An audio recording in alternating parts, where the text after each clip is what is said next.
রব্বুল আলামিন আমাদের সম্পর্কের একটা চমৎকার নাম দিলেন, নামটা হচ্ছে ভাই ভাই সম্পর্ক। কি সম্পর্ক? ফিল করে না, এই জন্য মুখ দিয়ে বেরোয় না। ভাই ভাই, আমরা একে অপরের কি? তো ভাইয়ের যে তুমি ডিল মারলা একটু আগে, আল্লাহ আমাদেরকে তুমি মাফ করো। আমরা ভাই ভাই, কিন্তু তাবলীগের দাওয়াতের কাজ করতে যে এক ভাইয়ের হাতে আরেক ভাই খুন হয়, এমন নজির এই দেশে আছে না নাই? কি করে পারলে তুমি? হ্যাঁ, দিনের প্রচার করতে যে তোমার ভাইয়ের রক্তে তুমি হাত রাঙ্গালে কি করে?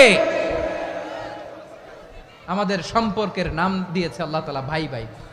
আমরা বললাম আল্লাহ আমরা এক উৎসব, এক উম্মাহ, এক দেহ, এক প্রাণ, আমাদের সম্পর্কের একটা নাম দিয়ে দেন। রব্বুল আলামিন বললেন ইন্নামাল মুমিনুনা ইখওয়াতুম ফাআসলিহু বাইনা আখাওয়াইকুম ওয়াত্তাকুল্লাহ।